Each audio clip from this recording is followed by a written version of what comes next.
ഈ മമതയ്ക്കെതിരെ കഴിഞ്ഞ ദിവസം ഇഡിയെ തടസ്സപ്പെടുത്തിയതിന്, ഇഡിയുടെ പരിശോധന തടസ്സപ്പെടുത്തിയതിന് FIR ഇടാൻ പോലും സുപ്രീം കോടതി മടിക്കില്ലെന്ന് താക്കീത് നൽകിയതാണ്.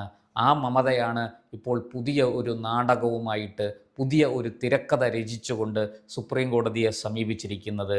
ലക്ഷ്യം SIRും തെരഞ്ഞെടുപ്പ് കമ്മീഷനും ഒന്നുമല്ല, ലക്ഷ്യം മോദിയാണ്.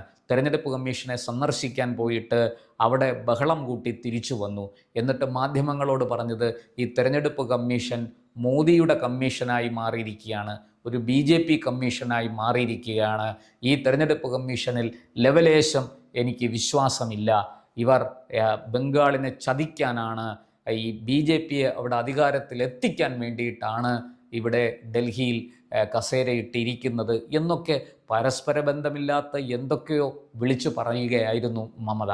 ആ തെരഞ്ഞെടുപ്പ് കമ്മീഷനാകട്ടെ ഈ മമത വന്നു, കണ്ടു, സംസാരിച്ചു, കാര്യങ്ങൾ പറഞ്ഞു, അതിന് മറുപടി പറഞ്ഞുകൊണ്ടിരിക്കെ പെട്ടെന്ന് പ്രകോപിതയായി ചാടി എഴുന്നേറ്റു.